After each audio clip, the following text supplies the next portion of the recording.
₹1 ఖర్చు లేకుండా మారుతి స్టోర్ సిటీలో ప్లాట్ ను పొందండి. 1 plot free for every 10 plots sold. ఉచితంగా ప్లాట్ ను సొంతం చేసుకోండి. ఇలా రెడీ అయిపోతారు. అంతే అలవాటు అంతే. ఓకే. హెయిర్ స్టైల్ కూడా ఫ్యాన్స్ ఎక్కువ ఉన్నారు. హెయిర్ స్టైల్ కూడా ఫ్యాన్స్ ఉంటారు అమ్మాయిలు. నార్మల్ పోనీటైల్ నేను అదే పోనీటైల్ అంటే ఇట్లా నీట్ గా ఉంటే నాకు ఇష్టం. ఈ లూజ్ హెయిర్ ఫేస్ మీద అంతా హెయిర్ ఉంటే ఒక లాగా ఉంటుంది చెమటలకి జనాల్లో తిరుగుతుంటే ఓకే అస్సలు అవ్వదు. అంతే ఇలా నున్నకు దువ్వేసి ఒక రబ్బర్ బ్యాండ్ వేసేస్తే అమ్మయ్యా ఓకే ఇంక రండి ఫైటింగ్ అన్నట్టుంటుంది. ఓకే.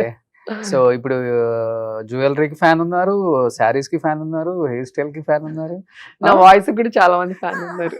దానికి ఫ్యాన్స్ ఉంటారు. ఒకరిద్దరికి నచ్చింది కానీ చాలా మంది 80% ఫ్యాన్సే ఉన్నారు. ఎదుటి వ్యక్తి మిమ్మల్ని కలిసినప్పుడు చెప్పేది ఏంటి? మీలో నచ్చే ఒక మంచిదంటే నేనైతే నవ్వు అని చెప్తాను. జగన్ గారు గాని- మెజారిటీ స్మైలే చెప్తారు అందరూ ఒక్క నవ్వుతో ఫస్ట్ చూడగానే. Hmm. నా గురించి తెలిసిన వాళ్ళు నా మంచి మనస్సు నచ్చుతుంది అంటారు. Hmm. పరిచయం అయితేనే కదా తెలుస్తుంది. Okay. బయట నుంచి చూసే వాళ్ళకి ఆరగెంట్ గా తిమురుగా ఉంటుంది. Hmm. ఏంటి అమ్మాయి చాలా యాటిట్యూడ్ గా ఉంది అనుకుంటారు. పక్కకు వచ్చి నాతో మాట్లాడితే తెలుస్తుంది కదా. ఓకే. సో అందరికి నవ్వు పెదాల మీదే ఉంటుంది, కొంతమందికి లోపల నుంచి వస్తుంది. రోజా గారికి ఎక్కడి నుంచి వస్తుంది అంటే మా నాన్నగారి నుంచి వచ్చింది.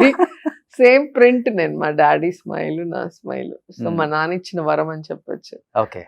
అందుకనేమో నేను బాధగా ఎవరికి తెలియదు. మాక్సిమం ఎప్పుడు హ్యాపీగా ఎలా ఉంటారని అడుగుతారు నన్ను. నా ఫేస్ స్మైలింగ్ ఫేస్ ఉంది. ఓకే. సో మా అమ్మ నాన్న నాకు ఇచ్చిన వరం అది. సో ఏది వచ్చినా తట్టుకునే శక్తి భగవంతుడి ఫ్యామిలీ నుంచి వచ్చింది. భగవంతుడు ఇచ్చాడు. ఏదైనా ధైర్యంగా పోరాడే శక్తి మా ఇంట్లో మా ఫ్యామిలీ మెంబర్స్ ఇచ్చారు. సో అన్నలంటే ప్రాణం, అంటే భయం. ఇప్పటికి ఎందుకు ఆయన ఇప్పటికి నన్ను 10th క్లాస్ స్టూడెంట్ లా చూస్తాడు. నీకు ఏం తెలియదు అంటాడు. మినిస్టర్ అయినా లోపలికి వెళ్ళి రూమ్ లోకి వెళ్ళి నాకు పెళ్ళైంది, 2 పిల్లలు, వాళ్ళకి కూడా పెళ్లి చేసే వయసు, ఇంకా చిన్న పిల్లలు అనుకుంటున్నాడు అని మా ఆయన దగ్గర కొట్లాడుతుంటా. అక్కడ చెప్పొచ్చు కదా, నా దగ్గర చెప్తే ఏమొస్తుంది అంటాడు మా ఆయన. అక్కడ చెప్పలేక కదా నీ దగ్గర చెప్తున్నాను. పెద్దన్న పేరేంటి? కుమారస్వామి రెడ్డి. కుమారస్వామి రెడ్డి. చిన్న రాంప్రసాద్ రెడ్డి గారు ఎప్పుడు మీతోనే ఉంటారు. నేనంతా సో కంటికి రెప్పలా కాపాడుతూ మేమిద్దరం కొట్టుకుంటుంటాం. ఇద్దరం ఫ్రెండ్స్ లాగా ప్రేమించుకుంటాం, కొట్టుకుంటాం, తిట్టుకుంటాం, ఇచ్చుకుంటాం, పుచ్చుకుంటాం. సో మధ్యలో కూడా ఆయనతో భయం కొంచెం డిగ్నిఫైడ్ గా ఉంటాడు, ఆయన సైలెంట్ గా ఉంటాడు. ఆర్థికంగా కూడా మీకు వచ్చే రెమ్యునరేషన్లు కావచ్చు, లేకపోతే మీరు సంపాదించింది కావచ్చు, అన్నలకి ఎక్కువ వదిలిపెట్టేవాళ్ళు, వాళ్ళే చూసుకునే వాళ్ళు. ఒకనొక టైంలో అన్నల వల్ల కూడా కొంచెం ఆర్థికంగా ఇబ్బంది పడ్డారు ఆమె అనే మాట వాస్తవం. ఏదైనా మా ముగ్గురిదే కదా. మా అమ్మ నాన్న చనిపోయాక నన్ను వాళ్ళిద్దరే కంటికి రెప్పలా చూసుకున్నారు. సో వాళ్ళ లైఫ్ అంతా కూడా నా కోసమే వాళ్ళు ఉండిపోయారు కాబట్టి ఏది వచ్చినా మా ముగ్గురిదే. అది నాది వాళ్ళకి ఇచ్చాను అనేది కాదు కదా. వాళ్ళ సమయము, వాళ్ళ సపోర్ట్, ఒక ఫ్యామిలీ సపోర్ట్ లేకపోతే లీడింగ్ చాలా కష్టం సొసైటీలో. ఎప్పుడు ఏం చేద్దామా అని చూస్తూ ఉంటారు కదా. మీకు తెలిసే అది ఉన్న 2 ఇండస్ట్రీలు ఎలాంటివి మీకు తెలుసు, డామినేటివ్, మెయిల్ డామినేటివ్. సో అన్నలు, భర్త, ఫ్యామిలీ అనేది చాలా ఇంపార్టెంట్. అప్పుడే వాల్యూ కూడా ఉంటుంది. ఇప్పుడు ఫ్యాషన్ అయిపోయింది డైవర్స్ ఇవ్వటము. అది చాలా తప్పు. నాకు ఈ టైంలో వాళ్ళకి డైవర్స్ అనేది లేదు కదా. కష్టం వచ్చినా నష్టం వచ్చినా అడ్జస్ట్ చేసుకొని దాన్ని సరిదిద్దుకోవాలి సమయం వచ్చినప్పుడు. ఒక మనిషి ఎప్పుడూ కోపంగా ఉండడు కదా, ఒక మనిషి ఎప్పుడు చెడ్డగా ఉండడు. ఏదైనా ఒక చిన్నది జరిగినప్పుడు మనకు నచ్చలేదనుకో, మంచి మూడ్ ఉన్నప్పుడు వాళ్ళకి దాన్ని తెలియజేసి దాన్ని సరిదిద్దుకుంటే ఖచ్చితంగా ఆ ఫ్యామిలీ 100 years హ్యాపీగా ఉంటుంది. పాతకాలంలో అదే కదా చేసేవాళ్ళు. ఇప్పుడేంటి, నేను సంపాదిస్తున్నా, నేను నీకెందుకు అడ్జస్ట్ అవ్వాలి, టింగ్ అని డైవర్స్. అసలు డైవర్స్ వల్ల ఏం ఉపయోగం ఉంటుంది చెప్పు? ఇతనితో నువ్వు ఉండలేంది, నెక్స్ట్ వచ్చే వాళ్ళతో ఎలా ఉంటావు? వాళ్ళు ఎలా ఉంటారు? వాళ్ళతో అడ్జస్ట్ అయ్యే కన్నా ఫస్ట్ వాళ్ళతో అడ్జస్ట్ అయితే గౌరవం ఉంటుంది, ప్రేమ ఉంటుంది, సరిదిద్దుకుంటే ఫ్యామిలీ బాగుంటుంది. సొసైటీలో ఒక పేరు, సొసైటీలో ప్లస్ ముఖ్యంగా పిల్లలు చాలా ఇబ్బంది పడిపోతారు. చాలా ఫ్యామిలీస్ లో ఇప్పుడు మీరు చూస్తే వాళ్ళు ఒక పెళ్లి, వీళ్ళు ఒక పెళ్లి చేసుకుంటారు. ఈ పిల్లల్ని ఎవరు చూసుకుంటారు? వీళ్ళిద్దరికి పుట్టిన వాళ్ళు. మంచి బట్టలు, మంచి భోజనము, లేకపోతే కార్డులో డబ్బులు వేసి ఇవ్వటం కాదు కదా. ఎమోషనల్ బాండేజ్, వాడికి ఒక భద్రత కలిగించాలి కదా. అలాంటి వాళ్ళు మనం చాలా మంది ఇండస్ట్రీలో కూడా చూస్తాం. సో మెయిల్ డామినేషన్ ఎక్కువ ఉంది కాబట్టి ఆ టైంలోనే శుభ్రంగా ఇండస్ట్రీలో శెల్వా గారిని మీరు పట్టారా, మీరు శెల్వా గారిని పట్టారా? ఫస్ట్ ఇయర్ లో 91లో ఫస్ట్ సినిమాలో ఫస్ట్ షెడ్యూల్ లోనే మా ఆయన పడిపోయారు. ఆయన పడిపోయారు. అప్పుడు నేను చాలా చిన్నదాన్ని, నాకు అసలు ఆ లవ్ గివ్ ఏమీ తెలియదు, Hmm. లాంగ్వేజ్ రాదు నాకు, అదొక పెద్ద టెన్షన్ ఆ తమిళ్. ఓకే. సో ఆ సినిమా షూటింగ్ లో నాకు వాళ్ళు ఏదైనా ఇస్తే దాన్ని నేర్చుకోవడానికి సరిపోతుంది, ఇంక వేరే ఆలోచన ఉండేది కాదు. సో మా ఫ్యామిలీ ఆయనకి నచ్చింది, మా మదర్ ఫాదర్ మా అన్నయ్యలు నేను, ఆ బాండేజ్ చూసి ఆయనకి నచ్చి మా అమ్మ నాన్నని అడిగారు, నాకు కూడా చెప్పలేదు. ఓకే. మీ అమ్మాయి నాకు నచ్చింది, నేను వెనకబడి ప్రేమించి మళ్ళీ మీరు నో అంటే నేను గడ్డం పెంచుకోవడం ఇవన్నీ నాకు ఇష్టం లేదు, నేను ప్రాక్టికల్, నాకు మీ అమ్మాయి నచ్చింది, మీకు నేను నచ్చితే చేసుకుంటాను అన్నారు. సో ఆయన అప్రోచ్ నచ్చింది వీళ్ళకి. 91 లోనే నాకు ఎంగేజ్మెంట్ అయ్యింది. యాక్చువల్ గా సినిమా రిలీజ్ రోజే పెళ్లి చేసుకుందామని ఫిక్స్ అయ్యాం. కానీ మళ్ళీ ఏమనుకున్నాం అంటే అన్నయ్యలు ఇద్దరు నాతో ఉండిపోయారు, అమ్మ వాలంటీర్ రిటైర్మెంట్ ఇచ్చి నాతో ఉండిపోయింది.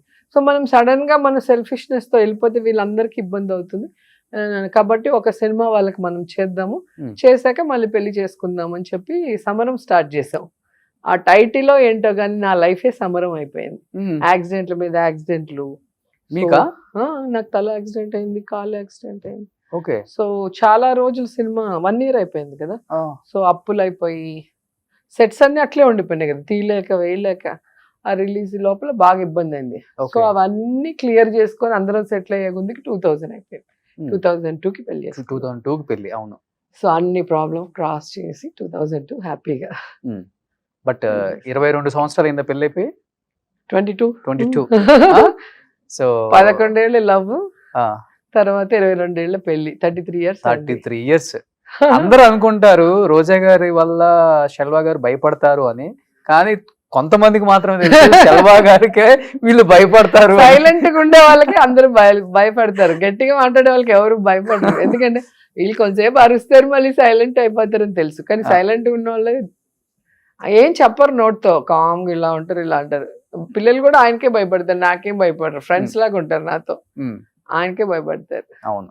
బట్ కౌశిక్ పుట్టే టైంలో బాగా ఇబ్బంది పడ్డారు కదా. ఒంగోలు నుంచి వెళ్తూ ఒంగోలుకి ఒక టెంపుల్ ఓపెనింగ్ కి వెళ్ళున్నా, సిద్ధరాఘవరావు 5th month నాకు అప్పుడు. సో ట్రైన్ లో వచ్చేటప్పుడు ఆ హ్యూమిడిటీ, ఆ జనాలు 1,00,000 మంది పైగా వచ్చారు ఆ రోజు. బ్లీడింగ్ అయిపోయింది 5th month కి.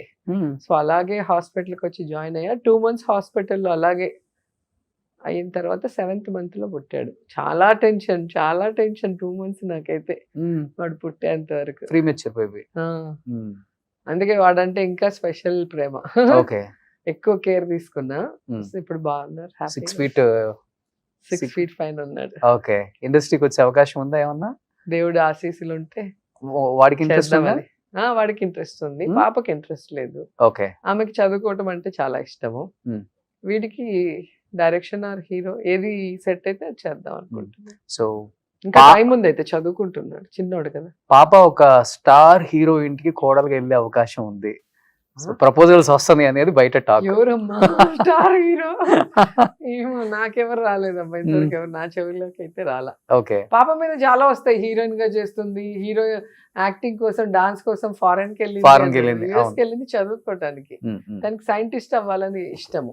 తను యాక్ట్ చేస్తానంటే మాకు కూడా హ్యాపీ. నేను మొదట్లోనే చెప్పా కదా, యాక్టింగ్ అనేది ఒక వరం, అది అందరికీ దొరకదు. చాలా అందంగా ఉంటుంది. నా పాప యాస్టీస్ అలాగా ఉంటుంది, కానీ ఫేర్ గా ఉంటుంది. నాకు లేని ఆ కలర్ తనకు వచ్చింది. సో తనకి ఇష్టమైంటే నేను కూడా ఎంకరేజ్ చేసి ఉంటా. ఓకే. సో తనకి చదువుకోవాలి మమ్మీ, నేను ఇలాగ అవ్వాలి అలాగ అవ్వాలంటే నేను సరే అని తన ఇష్టానికి వదిలాం. ఫస్ట్ నుంచి కూడా సెల్వా నేను పిల్లల్ని మా మిగతా తల్లిదండ్రుల్లాగా మనం డాక్టర్ అవ్వలేదు కూడా డాక్టర్ చేద్దాం, మనం ఇంజనీర్ కూడా ఇంజనీర్ అట్టా ఎప్పుడు అనుకోలే. వాళ్ళకి ఏం నచ్చిందో అది కరెక్టా కాదా చూసి ఆ వేలో మేము సపోర్ట్ చేసి ముందుకు పంపిస్తాం. సో మీలాగా ఇండిపెండెంట్ ఉమెన్ కదా తను కూడా? చాలా మెచ్యూర్డ్ గా ఉంటుంది, హెల్పింగ్ నేచర్, చాలా మంది పిల్లల్ని చదివిస్తుంది, చాలా సోషల్ సర్వీస్ యాక్టివిటీస్ ఎప్పటి నుంచో చేస్తుంది, చిన్న ఏజ్ నుంచే. ఒకసారి బై బర్త్ వచ్చింది, నేను చెప్పింది కూడా కాదు తనకి, తన ఇష్టంగా తనే చేస్తుంది. ఇంట్లో ఇన్ని మెడల్స్ ఉన్నాయి, మొత్తం రూమ్ అంతా, ఇంకా ప్లేస్ సరిపోవట్లేదు, ఇప్పుడు కంటిన్యూ వస్తూనే ఉన్నాయి. ఇప్పుడు 2-3 days లో నైజీరియా కూడా వెళ్తుంది, అవార్డు వచ్చింది. ఓకే. సో అన్ని చదువులో గానీ సర్వీస్ లో గానీ ఇలా అన్నిట్లో కూడా తను ఇప్పుడు కొత్తగా ఇటలీ లాంగ్వేజ్ నేర్చుకుంది, ఓపెరా వాయిస్ నేర్చుకుంటుంది. మొన్న హాలిడేస్ 2 months వెళ్ళింది కదా, నేను కూడా వెళ్ళా.